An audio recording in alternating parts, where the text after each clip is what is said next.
Muito obrigado. Que bom saber que Deus é fiel, né? Que maravilha. Mesmo que quase que vocês não falaram, acho que houve apenas 3 que falaram, é bom que Deus é fiel. Mas eu espero que tem mais, aí tem mais 4 agora que estão mais acrescentando, né? Você acredita que Deus é fiel? Não fosse o nosso Deus, aonde que nós estaríamos, né? Eu gostei muito da primeira música que vocês cantaram hoje. Na letra, na verdade, eu gostei. A música é interessante, mas a letra, ser Deus fiel. E eu gostei e amei, porque quando eu estava lendo a letra aí, falando desse Deus que nos salva pela graça que nós não merecemos. Esse Deus que é fiel. Maravilhoso o nosso Deus. Eu quero agradecer ao pastor Giovanni pelo convite.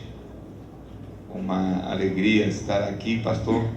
Sabia onde estava, há pouco estava aqui, agora está lá, por aí está lá atrás. O presidente é assim mesmo, né? Foi uma alegria cumprimentar vários colegas. Eu agradeço ao pastor Geraldo Magela por ter me trazido aqui e estar na sua união.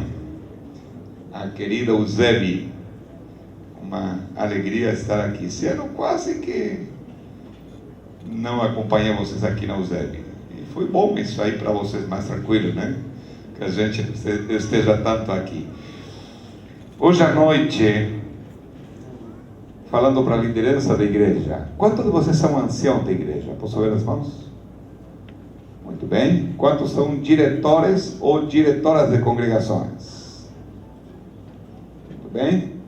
E os outros irmãos, eu acho que são oficiais da igreja em diferentes áreas, né? Aqui dessa cidade.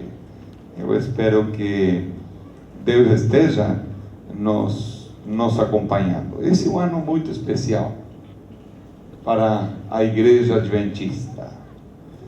Nós achamos que nós continuamos trabalhando com essa reforma. Com essa reforma que começou há muito tempo. E essa reforma que vai até aquele dia quando nós vamos nos encontrar com Jesus. A nossa missão é preparar um povo para o encontro com Jesus. E eu fico mais uma vez feliz porque agora já teve 5 que falaram amém pela reforma, pelo encontro com Jesus. Você deseja se encontrar com Jesus? Amém. Agora estou ouvindo com mais alegria, né? Queremos nos encontrar com Jesus. Há 500 anos, um homem pregou arriscando a sua vida. E ele deu tudo o que ele tinha, pregando a palavra de Deus. E, na verdade, hoje à noite, eu ia falar um pouco de história. Os 500 anos. Mas estou achando que, na verdade, eu achei que seria melhor mudar um pouco o enfoque do assunto. Não falar tanto da história, não falar tanto do que o homem fez, mas falar do que Deus fez. Amém. Esse Deus que usou aquele grande homem que é lembrado, porque há 500 anos, naquele 31 de outubro, ele colocou aquelas 95 teses lá, que marcaram a história da igreja. Por que é que ele foi motivado? Por que ele fez isso? Quando nós lembramos a história, eu vou falar apenas um pouco, eu gosto muito da história desse homem, contada pela irmã Ellen White.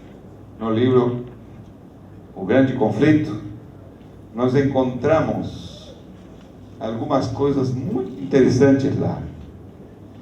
Aquele homem que não tinha paz no coração, até conhecer verdadeiramente a Jesus. Mas quando ele conheceu a Jesus, não havia nada que conseguisse parar ele. Ele investiu a sua vida para pregar aquilo que ele conheceu. Quando você pensa em Martinho Lutero, você pensa em que coisas? Por exemplo, que coisa? Me ajuda um pouquinho. O que você pensa? Alô? Tem alguém acordado aí? Sim? Em que você pensa? Fidelidade. O quê? Fidelidade. Coragem, fidelidade. Gostei? Determinação. Determinação. Gostei de tudo isso que você está falando. Gostei. Fé. Geralmente, o quê? Fé. Fé. Interessante. Tudo isso que vocês estão falando é muito bom. De alguma maneira, o fato da Bíblia chegar ao povo e através da Bíblia chegar nada menos do que a mensagem da justificação pela fé. Uma mensagem que tinha sido esquecida, mas que estava presente. Estava presente. Lutero, ele gostava da Bíblia toda, mas havia um livro que ele gostava, Romanos. mais do que outros. Qual é o livro? Romanos. Livro de Romanos. E hoje à noite eu gostaria de ver com vocês um pouquinho o livro de Romanos, através de um outro livro. Através de um outro livro. E você diz, como que vamos ver o livro de Romanos através de um outro livro? Vamos lá. Vamos começar. Tira essa foto aí, porque o povo vai ter medo de ver a foto essa aí. Coloca o PowerPoint, que é melhor, para o povo ficar sorrindo mais tranquilo e não ter medo dessa foto aí, né? Enquanto eles colocam aí, eu estou trazendo um abraço para vocês, dos nossos irmãos lá de Roraima.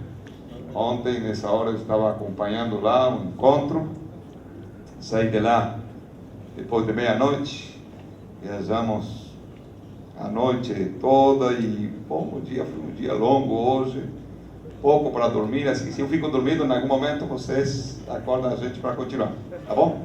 Me ajuda? Ok. Me ajuda. Eu gostaria de falar com vocês do Evangelho Eterno, a partir desse contexto da história dos 500 anos da Reforma. A partir do contexto dessa mensagem que pregou Martinho Lutero, a mensagem da justificação pela fé. A partir do contexto do livro que usou Martinho Lutero, o livro de Romanos. Mas eu gostaria de ir um pouquinho além disso aí. Falando com a liderança, nós precisamos conhecer aquele livro que mudou a vida de Martinho Lutero.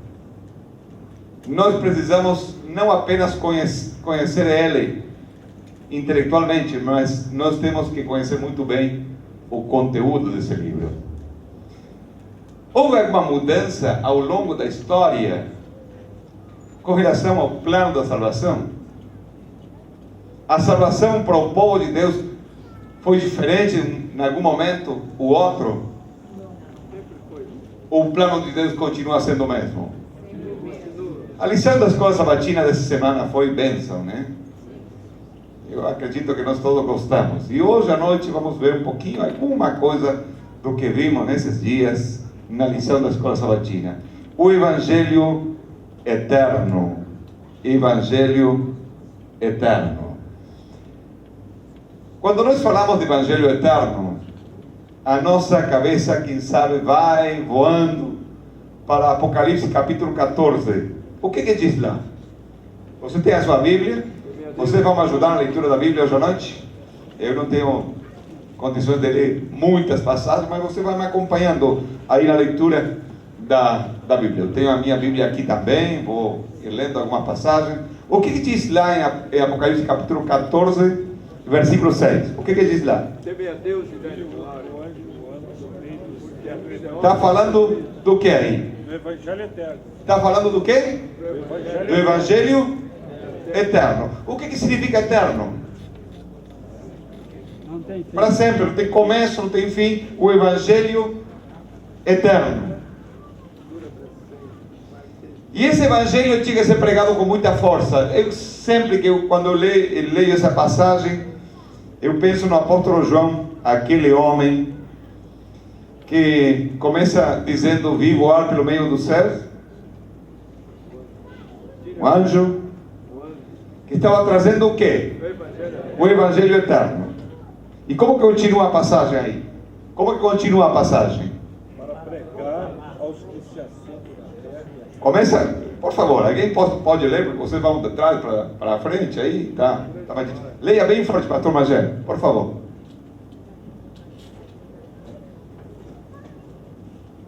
Vi outro anjo voando pelo meio do céu, tendo um evangelho eterno para pregar aos que se assentam sobre a terra, e a cada nação, e tribo, e língua, e povo.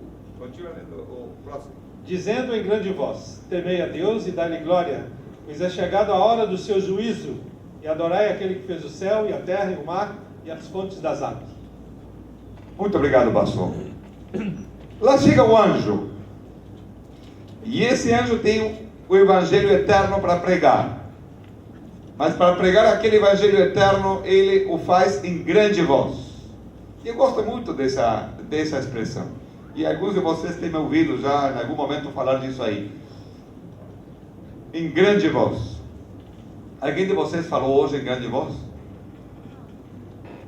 Alô? Ninguém falou em grande voz hoje? Não? Eu estou morando aqui no Brasil já há alguns anos. E é difícil ouvir alguém: hoje eu falei em grande voz. Você não fala assim, né? Como que vocês dizem? Quando vocês falam bem alto: falei forte, mas falei em grande voz. Mas aí o anjo chega falando em grande voz. Em grande voz. A palavra em grande voz, no original, que é traduzida para o português em grande voz, é a palavra que vocês conhecem bem. A palavra no original é megafoné, que vocês lembram uma outra palavra em português bem parecida. Qual é a palavra que alguém falou por aí? Megafone. Para que você usa o megafone? Para falar bem alto, para que todo mundo possa ouvir. O anjo estava chegando e ele tinha que pregar o Evangelho Eterno. E como que ele prega o Evangelho Eterno? Em grande voz, com um megafone. Nós falaríamos hoje, ele usou o microfone, porque ele queria que todo mundo pudesse ouvir a mensagem. Ele tinha o Evangelho Eterno para pregar. Quando o nosso Senhor Jesus falou lá em São João capítulo 5, versículo 39, ele falou o quê? Você lembra de cor essa passagem? Examinai as Escrituras, porque vocês podem encontrar, vocês acham que nela vão encontrar o quê? Vida eterna. E elas são as que estão falando de mim. Qual é a escritura da qual o Senhor Jesus estava falando aí? Qual é a escritura? Qual é a escritura? O Antigo Testamento. O Antigo Testamento. O Novo ainda não tinha sido escrito. Não tinha sido escrito. Em Lucas capítulo 24, versículo 25, 26, 27, nós encontramos o Senhor Jesus andando. E enquanto Jesus estava andando, se encontrou com 2 discípulos. Caminho a Emaús. Lembra a história? Sim. E quando ele chegou lá, viu que eles estavam preocupados. Olha, o que acontece com vocês que estão preocupados aí?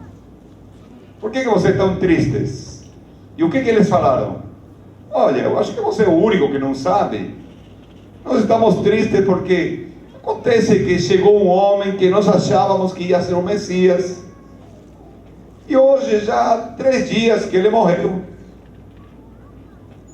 A nossa esperança acabou. A nossa esperança acabou. Você é o único que não sabe. E quem que estava com ele aí? Com eles? Era o próprio Jesus. E o que que disse lá nessa passagem da Bíblia? O que que fez Jesus? O que que fez Jesus? Alô? O que que fez Jesus? Uma retrospectiva de Abriu a Bíblia com eles. E começando com quem que começou? Moisés. Começando com Moisés. E indo pelos profetas. Falou para eles do que Moisés e os profetas falavam de quem? Do Messias. Do Messias. Do Messias. E se vocês vão no capítulo 5, versículo 46, o que diz lá? São João capítulo 5, versículo 46. Mais alguém que me ajuda aí? Além de cantar, você sabe ler muito bonito, né? O que diz lá? Porque se de fato cresceis em Moisés, também creríeis em mim, porquanto ele escreveu a meu respeito. Olha, minha gente, vocês dizem que acreditam em Moisés? Se você acreditasse em Moisés, vocês iam acreditar em mim. Por quê? Porque Moisés falou de mim. Moisés falou de mim. Seria interessante voltarmos para a história e ler a história antiga, que é a história nova ainda, o Evangelho eterno. Se alguém pode usar esse microfone para me ajudar na leitura, eu agradeço. Está habilitado esse microfone aí? Dá para ler? Pastor Ricardo, por favor, me ajuda na leitura dessa citação aí. Veja o que diz essa citação de Ellen White, lá no Testemunho Seleto, no volume 3, na página 43, diz assim, escuta aí. O poder de Cristo, o Salvador, crucificado para conceder a vida eterna, deve ser apresentado ao povo. Devemos demonstrar-lhes que o Antigo Testamento é tão certamente o Evangelho em sombras e figuras, como o é o Novo, em seu poder revelador. O Novo Testamento não apresenta uma religião nova. O Antigo Testamento não apresenta uma religião que deva ser substituída pelo Novo. O Novo Testamento é apenas a sequência e revelação do Antigo Testamento. A mensagem da justificação pela fé é uma mensagem apenas do Novo Testamento? Não. A mensagem de Martinho Lutero era uma mensagem apenas que veio depois da morte de Jesus? Que interessante. O poder de Cristo tem que ser revelado.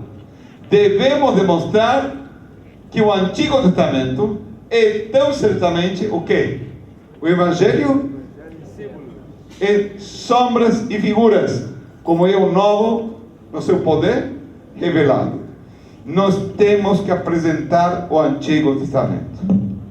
Eu penso em Martinho Lutero, eu penso no livro de Romanos, mas quando penso no livro de Romanos, eu vou um pouco mais longe. Eu vou um pouquinho mais longe. E hoje eu quero ir com vocês um pouquinho mais longe. Vocês sabem que o livro de Êxodo é o coração do Pentateuco e do Antigo Testamento. Quando nós entendemos a mensagem do livro de Êxodo, a nossa vida muda um pouco. E muda bastante. E eu vou lá com vocês. Não vou gastar muito tempo lendo cada passagem que aparece lá. Mas nós encontramos os primeiros versículos do livro de Romanos. Falam desse grupo de pessoas. Apenas 70 pessoas que entraram lá no Egito. E depois a Bíblia guarda silêncio por 400 anos. Não fala nada. Nada. Silêncio total. Naqueles 4 séculos do que aconteceu lá. Apenas só 7 versículos para falar da entrada deles lá no Egito e depois silêncio. Depois silêncio por 400 anos. Uma história interessante, mas aquela história tem uma mensagem muito importante para mim e para vocês hoje à noite. Vou complicar um pouquinho a vida de vocês. Se nós tivéssemos que resumir o livro de Êxodo, nós poderíamos dividir o livro de Êxodo em 5 partes. Me ajuda um pouquinho.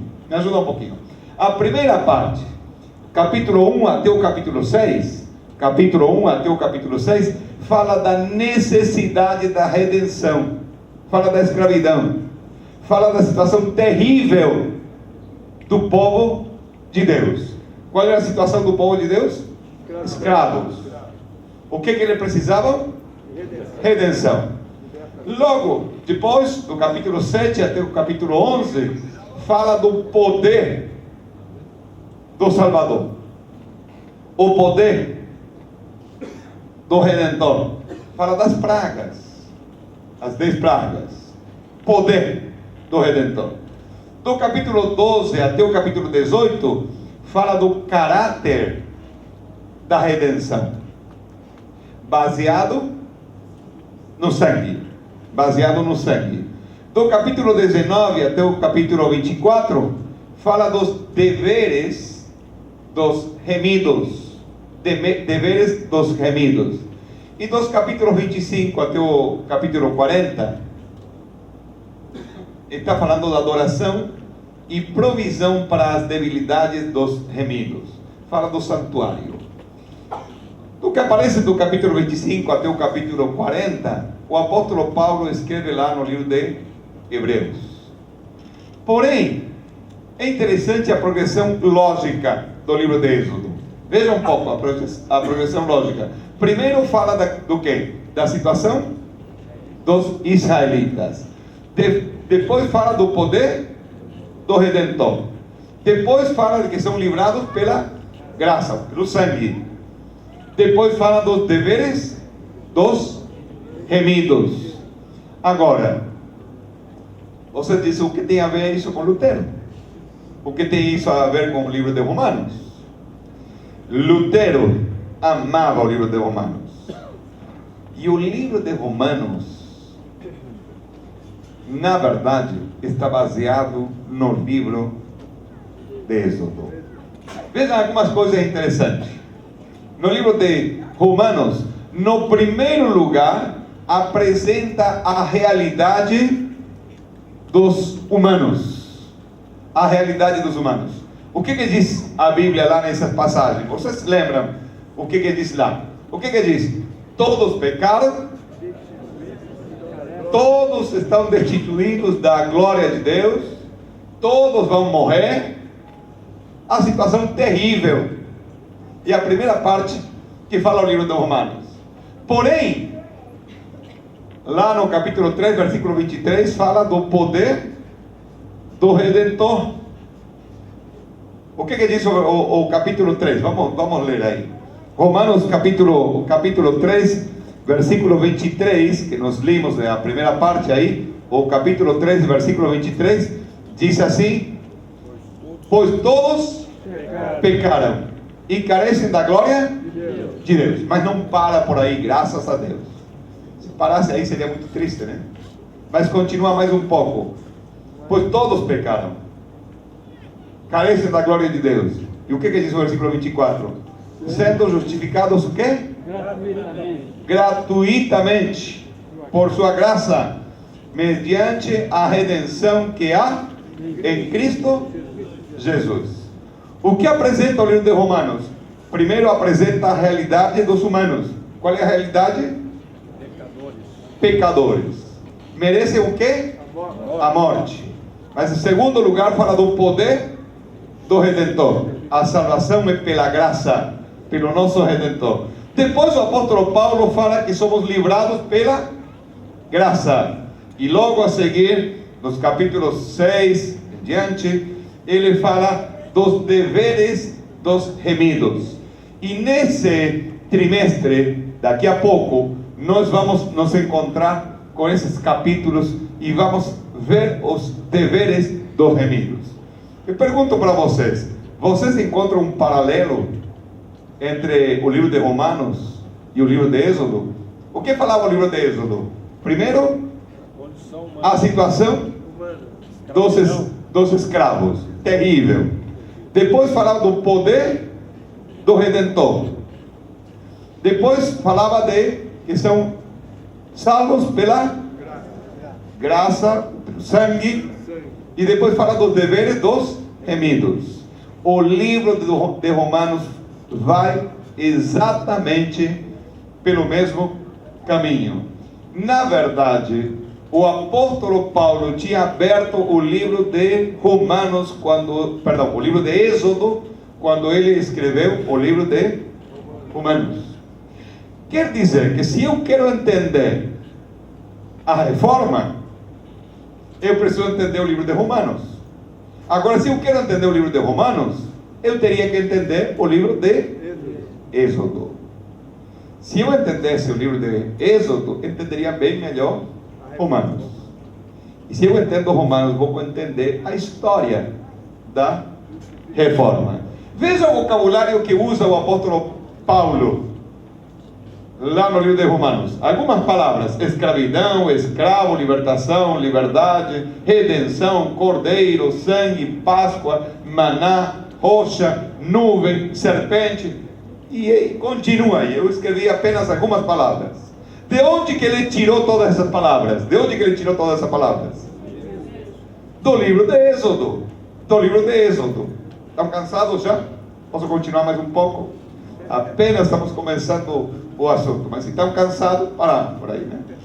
Essas palavras você encontra no livro de Romanos. E o apóstolo Paulo tirou todas essas palavras lá do livro de Êxodo. Quando Jesus estava para morrer, ele recebeu duas visitas. Duas visitas. Você lembra quem que visitou ele? Você, se não me lembra, tão lento, né? O que diz lá? Quem que visitou ele? Moisés e Elias. Moisés e Elias visitaram ao Senhor Jesus. E do que eles falaram lá? Do que eles falaram? Alô? Vocês já têm lido a história aí? Não. Do que eles falaram?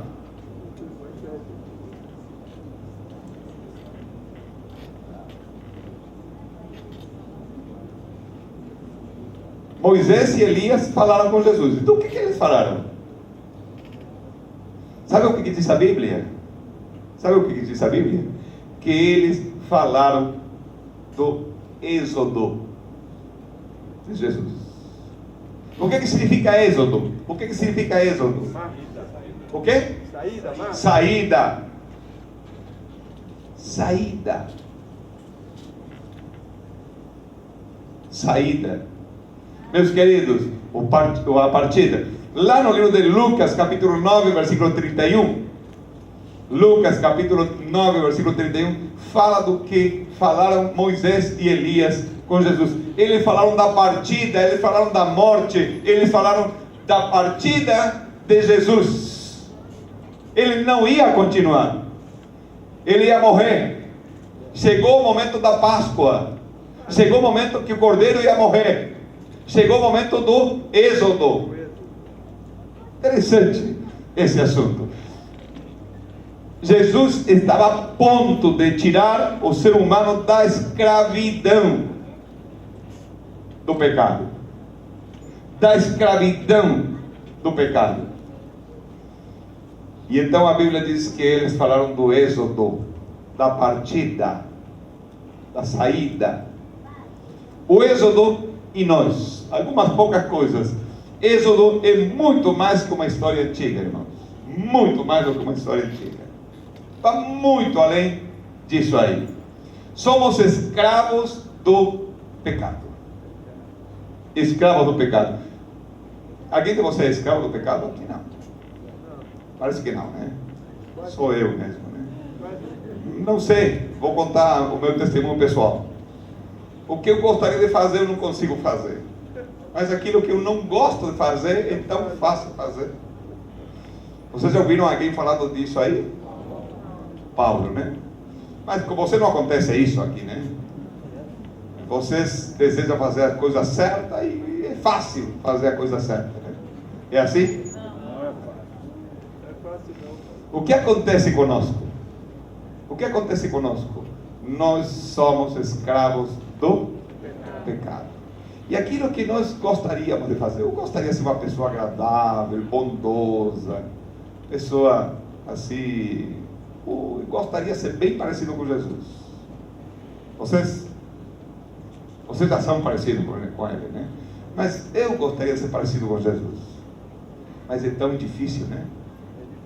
Porque eu começo a minha jornada na manhã cedo, eu digo, hoje eu vou me parecer com Jesus. Vou ser uma pessoa agradável, bondosa, vou falar só a verdade, eu vou fazer só as coisas certas. E eu começo a jornada com esse desejo. Mas, tá bom, você não quer ouvir o meu testemunho, então eu vou parar por aí. Fala aí, por favor. Com você não acontece alguma coisa parecida também? Por quê? Por quê? Porque o ser humano, por natureza, é escravo do pecado. Eu pergunto para vocês, a escravidão lá no Egito, será que era muito pior do que a escravidão do pecado? Será que era muito pior? A história de Êxodo é muito mais do que uma história antiga. Somos escravos do pecado. Porém, há uma boa notícia. Amém. A boa notícia é que nós não vamos permanecer muito mais tempo no Egito. Amém. A notícia maravilhosa. E nós vamos ver isso hoje à noite mais uma vez. O nosso destino é a terra prometida. O nosso destino é a nova Jerusalém. Meus queridos, nós vamos para a terra prometida. A história de Israel é uma história triste, porque eles foram tirados lá da escravidão, mas quando você lê o livro de Êxodo, vocês encontram que eles tinham vontade de voltar para o Egito. Você já tinha lido isso aí em algum lugar? Construir um bezerro com essa intenção. Com essa intenção, voltar para o Egito. A terra prometida estava lá na frente, mas ele tinha vontade de voltar. Ele tinha saído do Egito, porém Egito não tinha saído deles. Eles tinham saído do Egito, mas Egito não tinha saído deles. E pergunto para vocês, o nosso risco não é querer permanecer no Egito, também, no mundo? Eu tenho uma pergunta para vocês hoje à noite. Será que nós estamos empolgados com a volta de Jesus? Eu quero que Jesus volte, mas se ele demora mais 5 anos, tudo bem. Enquanto isso, eu estou dando bem aqui, né? A comida, minha família e etc. Parece que o povo adventista não está tão empolgado assim com a volta de Jesus. Está bom que Jesus volte, mas se demora mais um pouco, não há problema. Não há problema. Eu não tenho tempo agora para falar disso. Eu tenho um sermão que preguei há pouco tempinho lá no Paraguai. E eu fazia algumas perguntas para o povo lá no Paraguai, dizendo, será que nós estamos empolgados com a volta de Jesus? Porque nós não gostamos da morte, especialmente quando vamos se passando os anos e vemos que a nossa vida já tem algum problema. Nós queremos vida eterna, mas a vida eterna que Deus oferece parece que não é uma tentação muito grande. E então vem a pergunta aí, Deus, não dá para viver aqui a eternidade? Aqui é tão gostoso, é tão lindo assim. Ir para o reino do céu parece que não é uma coisa muito boa. Estamos empolgados com a terra prometida? Graças a Deus uma irmã falou amém. Estamos empolgados? Eu pergunto para vocês alguma coisa. Você imaginou passar a eternidade com a roupa branca, longa, que chega até os pés, com a harpa na mão? Se você gosta de música, tudo bem, mas se não gosta, você imaginou passar a eternidade cantando no coral? Se você gosta de música, tudo bem, mas se não gosta. Eu pergunto uma coisa: será que nós estamos empolgados com a volta de Jesus, com a possibilidade de morar lá no céu?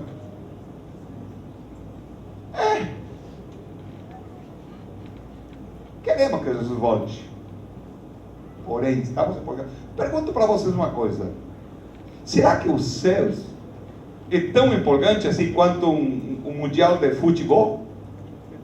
Ah, meu querido, mundial de futebol é aquela coisa, né? É uma emoção. Você pode ver os jovens da igreja. Jovens só? São jovens? Na hora, meus queridos, que o Brasil faz o gol, meu querido, o vizinho fica sabendo, mesmo que ele não tinha ligado a televisão, ele fica sabendo o que acontece. O povo grita lá, isso é emocionante. Mas lá no céu vamos estar cantando assim uma coisa. Imagina a eternidade sem sorvete.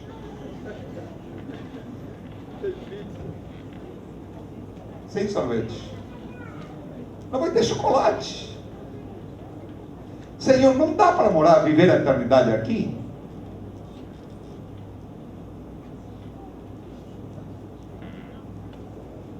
Quer saber uma coisa? Eu gostaria de continuar com esse assunto, mas vou parar por aí. Eu gostaria de falar uns 40 minutos desse assunto apenas. Vou dizer o seguinte: a agência de viagem do diabo tem vendido passagem para nós para outro lugar e não para a terra prometida.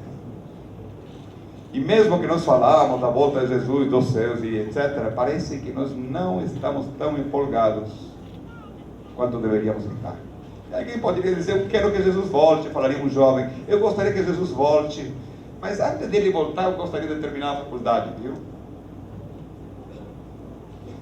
Eu gostaria de casar, porque eu já li lá nos evangelhos que parece que lá você não vai ter sexo. É melhor casar aqui, viu? E depois que volte Jesus. Você quer que eu fale disso assunto? Eu vou falar não.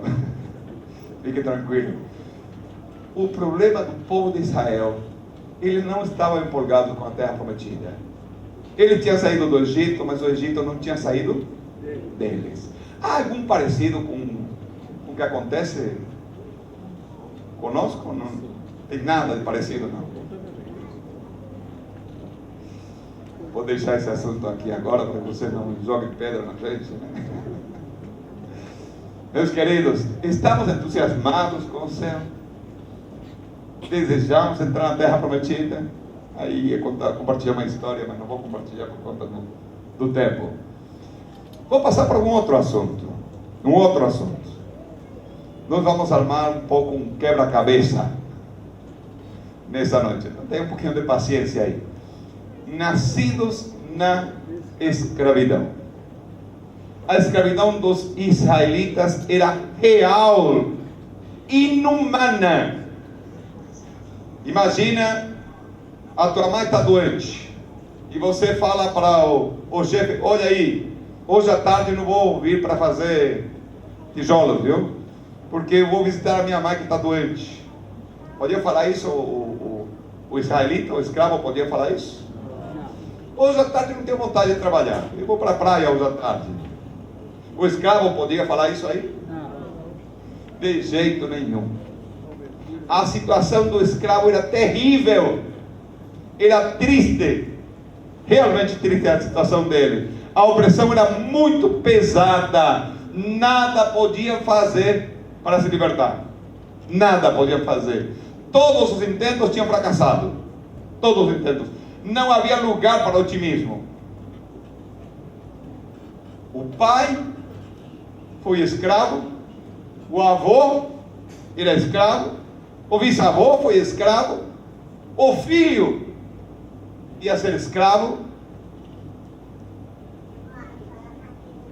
Realidade deles aí, condenados para a vida toda, nascidos na escravidão. Eram escravos simplesmente por terem nascido no Egito. Eles escolheram nascer no Egito?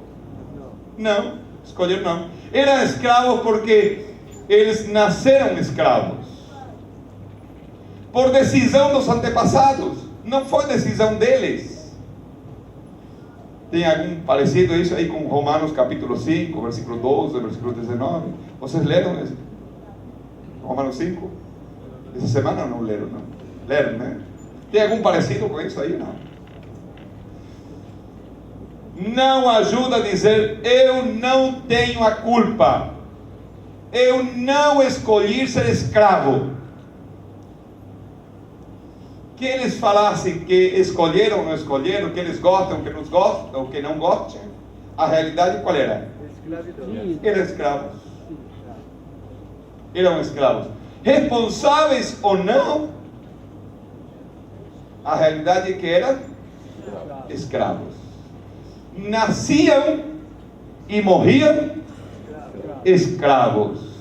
Nada podiam fazer. Não era uma questão de falta de entusiasmo. Não era apenas isso aí. O êxodo foi um evento sobrenatural, queridos.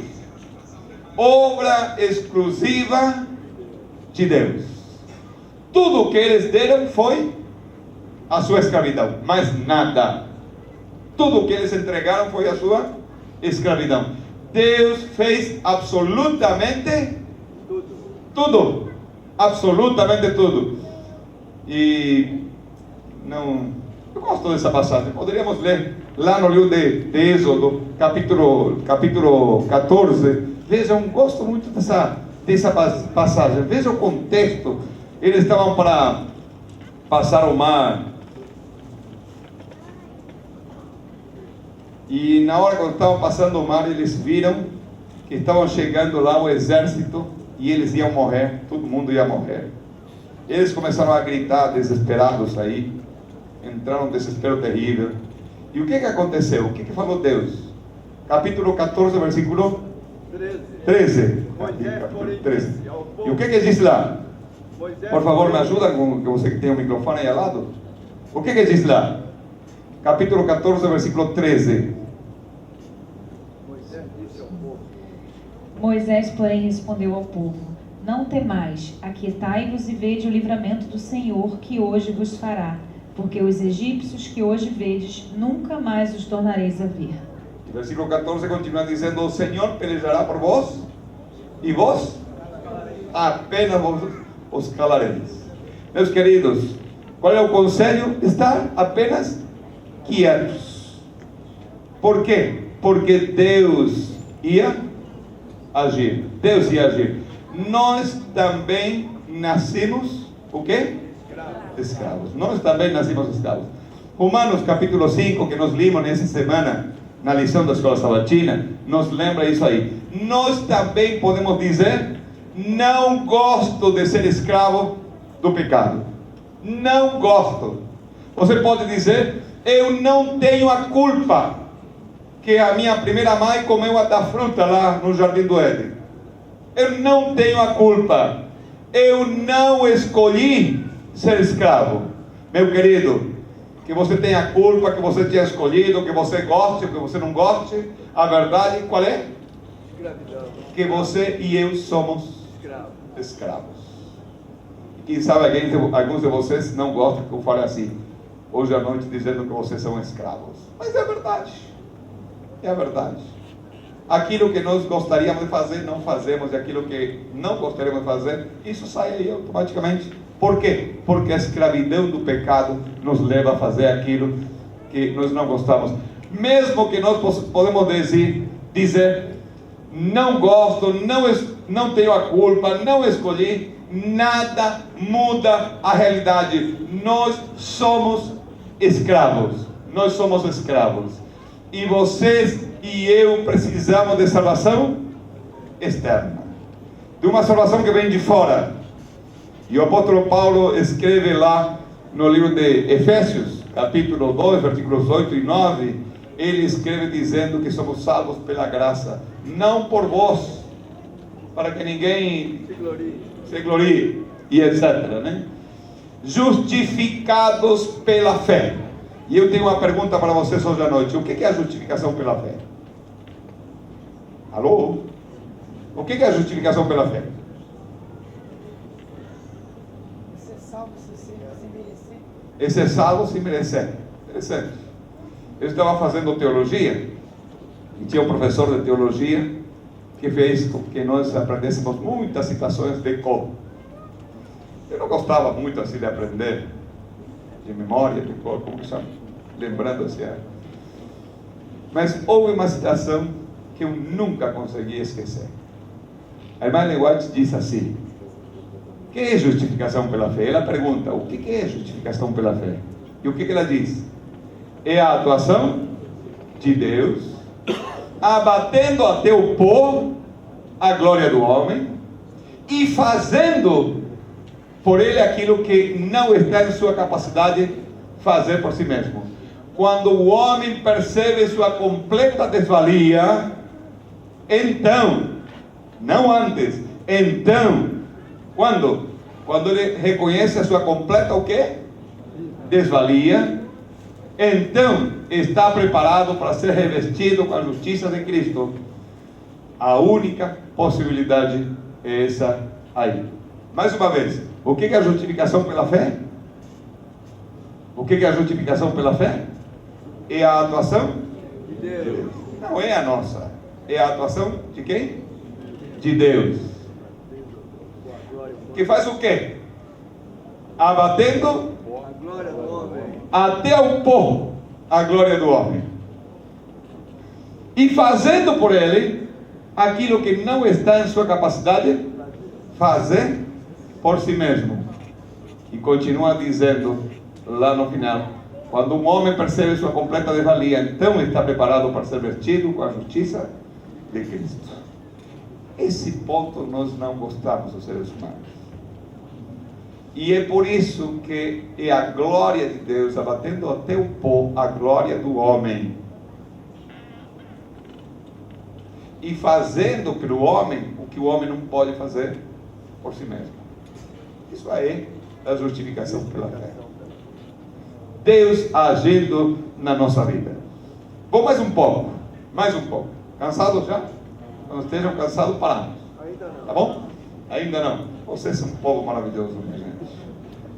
Não é apenas a cidade maravilhosa, mas esse é um povo maravilhoso. Libertador não era escravo. Há algumas coisas interessantes lá. Vou apenas compartilhar algumas poucas coisas com Moisés. Alguns contrastes na vida de Moisés. Veja que interessante. Nasceu num lar de escravos, mas era o filho do rei. Interessante, né? Mais um pouco. Nasceu numa choupana, numa casa, uma palafita, chama assim, né? Mas viveu num palácio. Nasceu na pobreza, mas tinha riqueza sem limites. Foi comandante do exército, mas foi pastor de ovelhas. Duro de palavras, diz a Bíblia, mas falou face a face com Deus. Esse contraste é maravilhoso. Continua mais um pouco. Fugitivo de Faraó, mas embaixador dos céus. Morreu em Moabe, mas esteve com Cristo na transfiguração. Ninguém assistiu ao seu funeral, mas Deus lhe deu sepultura. Que contraste interessante, né? Quando você pensa nisso aí, está pensando em quem? Jesus Cristo. O mais extraordinário, Moisés é um tipo de Cristo. Moisés, libertador dos escravos de Israel. Cristo, o libertador dos escravos do pecado. Moisés, 1500 anos antes de Jesus, escreveu lá no livro de Deuteronômio, capítulo 18, ele escreveu assim: o Senhor teu Deus te suscitará do meio de ti, dentre teus irmãos, um profeta semelhante a mim. A ele ouvirás. A ele ouvirás. Os dois, Jesus e Moisés e Jesus, os dois nasceram quando a nação estava sob a liderança dos gentios. A vida de ambos esteve em perigo no seu nascimento. Os dois foram adotados. Ambos passaram parte da sua infância no Egito. Os dois renunciaram a benefícios pessoais. E há mais de 70 características que falam de Moisés sendo um tipo de Cristo. Moisés, libertador de Israel, não era escravo. Libertador de seus irmãos, seu mesmo sangue. Moisés tinha o mesmo sangue que os israelitas, o mesmo sangue. Porém, não era escravo. A grande diferença, ele não era escravo. Jesus, nosso libertador, também não era escravo. Que coisa linda! Ele tem também o nosso mesmo sangue, mas ele não foi escravo. Vocês podem ler alguma passagem na Bíblia, mas vou passar mais um pouco. Eu acho que o meu tempo está terminando. Estou preocupado, tem muita coisa aí para compartilhar que são muito interessantes, mas vou chegar até um ponto pelo menos. Eu gosto muito dessa expressão no livro de Êxodo, hostes de Jeová. Lá no livro de Êxodo, no capítulo 12, nós encontramos a Páscoa. A Páscoa é o coração do livro de Êxodo. Marcou o fim da escravidão e o início da marcha rumo à terra prometida. De escravo de Faraó a hostes de Jeová. E aqui eu paro para dizer a vocês o seguinte. Não sei se vocês pararam para ver isso no livro de Êxodo em alguma oportunidade. Vocês podem ver que até a Páscoa, até o momento da morte do Cordeiro, o povo de Israel era chamado como os escravos de Faraó. Escravo de Faraó. Porém, morreu o Cordeiro. E na hora que morreu o Cordeiro, mas nunca foram chamados escravos de Faraó. Foram chamados hostes de Jeová, hostes do Senhor. Que coisa linda! Que coisa linda! De casualidade, isso acontece na Bíblia? No livro deles? Não é casualidade. Não é casualidade. Os israelitas não estavam fora de perigo. Aqui, eu precisaria uma meia hora para falar disso, mas não vou falar. Vou deixar apenas a ideia para que vocês possam estudar depois. Por que os primogênitos israelitas estariam em perigo? Eles não iam ser libertos. Não era apenas os filhos dos egípcios que tinham que morrer? Não era apenas os filhos do egípcio? Por que poderia morrer o filho dos israelitas? Por quê? Porque também podiam ser castigados eles. Não eram eles o povo escolhido? E se eles eram o povo escolhido, por que o filho poderia morrer? Tem uma condição, né? Desse sangue. Interessante que as 3 primeiras pragas afetaram aos egípcios, mas também afetaram aos israelitas. Mas a partir da 4ª praga, apenas os egípcios sofreram. Os israelitas não. Vocês lembram qual era a 3ª praga? A 3ª praga, qual foi a 3ª praga? Os piolhos. Eu não tenho muito problema assim com piolhos, não. Mas a praga dos piolhos. E a 4ª qual é? Qual foi a 4ª? Qual foi a 4ª? As moscas.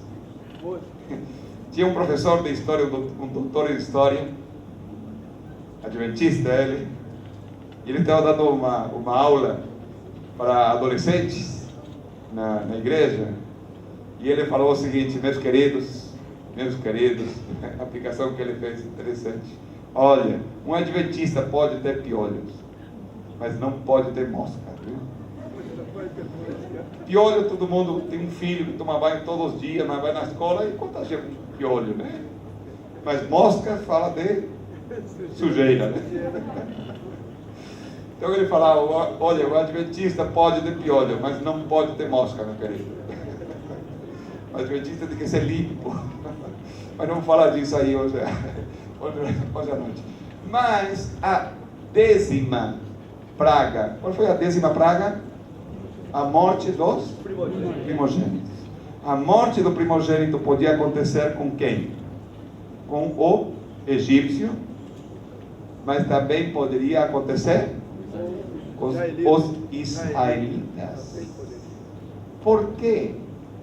Porque, apenas vou dizer uma coisa: todo ser humano é escravo do pecado.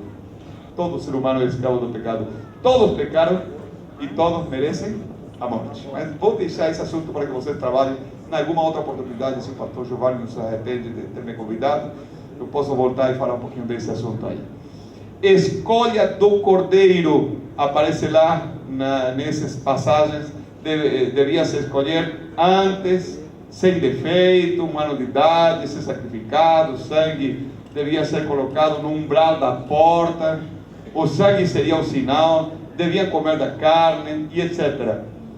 E eu vou parando por aqui, mas vou parar depois apenas de falar de um assunto sumamente importante hoje à noite. O sangue é que daria a proteção. Segurança não estava na bondade do primogênito. Escutaram o que eu falei? Escutaram o que eu falei? A segurança não estava na bondade do primogênito. Não estava na bondade do primogênito. Era uma questão externa a ele. Externa a ele. Aqui é um outro assunto. Vou passar. Vou passar isso aí, está interessante, mas não tem tempo. O anjo que ia passar na meia-noite, ele não ia olhar para ver se a casa fosse grande ou pequena, se era uma choupana, uma palafita ou um palácio. Ele veria se, o que coisa ele ia ver? Se havia sangue na porta. Se havia sangue na porta, o primogênito se salvava. Não havia sangue, o primogênito morreria. Ele não ia olhar para a pessoa. Não ia olhar para a pessoa. Ele não ia olhar para ver se era filho de Abraão. Não. O anjo não ia perguntar: escuta, aqui dentro dessa casa mora um filho de Abraão? Não era isso. O egípcio podia pintar o sangue da porta e o primogênito não ia morrer. Ele não ia ver se o jovem era bom, se era perfeito, se era bondoso, etc. Somente o anjo, o que ia ver? Sangue na porta. Não era necessário falar com o primogênito e dizer para o primogênito: querido, o anjo vai vir hoje meia-noite, você tem que se comportar bem hoje, viu? Era necessário dizer isso? Não era necessário. Não era necessário. Que ele tinha que ser ter um bom comportamento. Não era assim, etc. Vamos imaginar dois cenários. Eu acho que depois de imaginar esses dois cenários vou parar. E amanhã vou continuar. Mas esse assunto é interessante. Eu quero deixar com vocês alguma ideia. Imaginemos duas cenas diferentes. Um primogênito bom, obediente, um bom rapaz.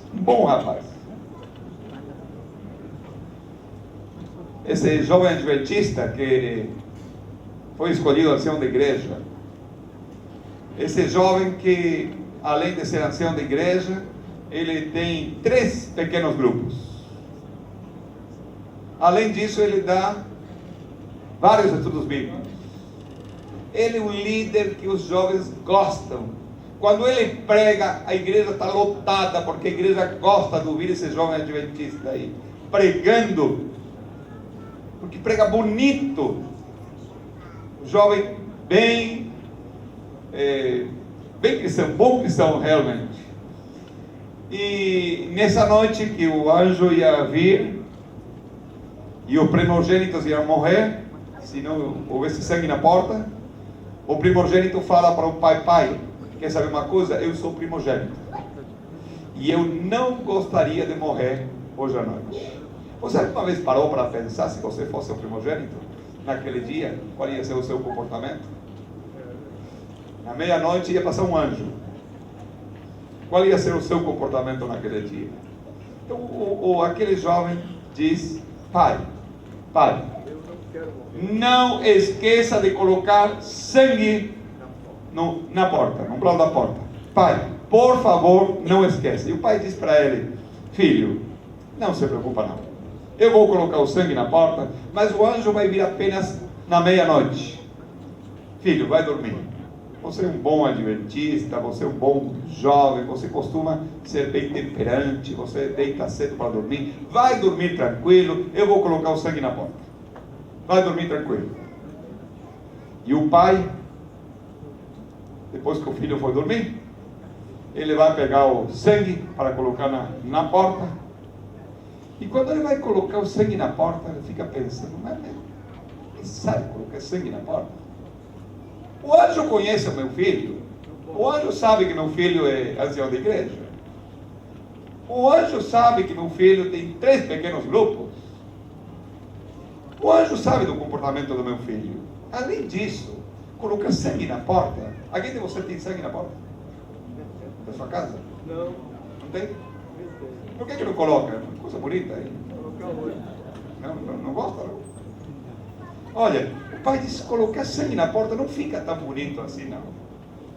Além disso, quer saber uma coisa? Amanhã vai ter um monte de moscas lá na porta. É verdade ou não? Sangue atrai monte. O sangue atrai mosca. É isso aí. Vai ficar bonito na sangue na porta? Não vai ficar bonito, não. O anjo sabe que meu filho é um bom filho, um bom rapaz, ancião da igreja, missionário, que canta no coral. O anjo sabe isso. E o pai diz: não vou colocar sangue na porta. Se sujar a porta aí, e além de sujar a porta, vai mau cheiro amanhã, as moscas, não vou colocar. O anjo conhece a vida do meu filho, e ele não coloca sangue na porta. O que ia acontecer essa noite? Com aquele jovem, ancião da igreja, missionário, que tem pequeno grupo, que canta no coral, que prega bonito. O que ia acontecer com ele? Ia morrer. Ia morrer. Falsa segurança. Confiar nas coisas boas.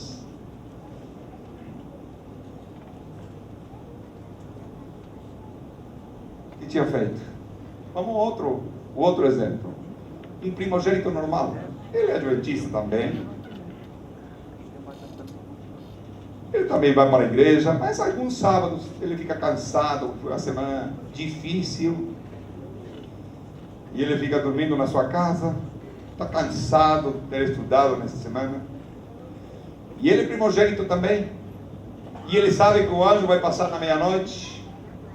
E ele chega e diz para o pai: pai, por favor, pinte bem a porta. Muito sangue, pai, muito sangue. Eu não quero morrer, eu não quero morrer. Por favor, pai, coloca sangue na porta. E o pai diz: filho, fica tranquilo, vai dormir tranquilo lá. Eu vou colocar sangue na porta, vai dormir. E o filho vai dormir. E o pai vai e coloca sangue na porta. Já tem sangue na porta, o pai colocou lá. Mas o filho vira para um lado, vira para o outro e não consegue dormir. E diz: será que um anjo vai ver esse sangue que meu pai colocou? Será que meu pai colocou o suficiente? Não faltava mais um pouco. E ele não consegue dormir. Não consegue dormir nessa noite. Mas o sangue está lá. Porque ele fica pensando, acontece que eu sábado passado não fui para a igreja. Acontece que eu fui convidado para participar de um pequeno grupo, mas eu não escolhi não participar do pequeno grupo. E ele não consegue dormir. Mas o sangue está na porta. Quando o anjo chega naquela noite, o que vai acontecer com aquele jovem? Ok? Não vai morrer. Ele não pode dormir, estar tranquilo, estar preocupado. Temor infundado. Queridos, não sei se vocês já viram, mas eu já tenho dado muita semana de oração por aí. E eu já tenho visto muitos jovens chegando dizendo: pastor, será que você é salvo? E que está com insegurança na sua vida cristã. Tem dúvida. Pastor, não teria que me batizar mais uma vez? Pastor, será que quando Jesus volte você é salvo? Meus queridos, é triste, mas não apenas acontece com jovens. Há muitos adultos dentro da igreja adventista que têm dúvida da sua salvação. Será que se Jesus voltasse hoje, eu vou ser salvo? Meus queridos, eu gostaria que nós possamos dormir hoje à noite com a certeza da salvação. Não depende da nossa bondade, queridos. Depende do sangue do Cordeiro. Louvado seja Deus, porque não depende a nossa salvação das nossas boas obras. Depende do sangue do Cordeiro na porta. Meus queridos, o sangue do Cordeiro está na porta do nosso coração. Está na porta do nosso coração. Meus queridos, eu gostaria de continuar mais um pouco, mas o tempo não dá. Cristo é a nossa Páscoa. Eu vou parar por aqui. Eu gostaria que você vá dormir hoje à noite com a certeza da salvação, porque não depende que você seja uma boa pessoa. Depende do sangue do Cordeiro. Amém. Mas o livro de Êxodo não para por aqui. O livro de Êxodo continua mais um pouco. Amanhã vamos continuar. Amanhã vamos continuar mais um pouco com isso aí. Mas hoje à noite, vai dormir com a certeza da salvação. Porque depende do sangue do Cordeiro. Do sangue do Cordeiro. Meus queridos, os adventistas do sétimo dia, que pregamos a mensagem da justificação pela fé, muitas vezes não temos a segurança da salvação e vivemos uma vida de insegurança. Louvado seja Deus, porque a salvação não depende de mim. O que é a justificação pela fé, queridos? O que diz a irmã White? O que é a justificação pela fé? É a obra de Deus, que abate até ao povo a glória do homem e faz pelo homem o que ele não pode fazer. Meus queridos, Jesus morreu na cruz do Calvário por causa de nós. Quando Martinho Lutero chegou a entender essa mensagem, ele viveu uma vida de segurança. E ninguém conseguiu segurar Martinho Lutero. E ele arriscou a sua vida para pregar aquele evangelho que ele conheceu. Sabe por que nós estamos ainda nessa terra? É possível que estejamos aqui ainda, porque nós ainda não temos a segurança da salvação em Cristo Jesus e não compartilhamos essa segurança. Compartilhamos doutrinas, e o mundo não precisa de doutrinas. O mundo precisa do sangue do Cordeiro. Esse sangue do Cordeiro que tem limpado, que tem que ter primeiro limpado o nosso coração.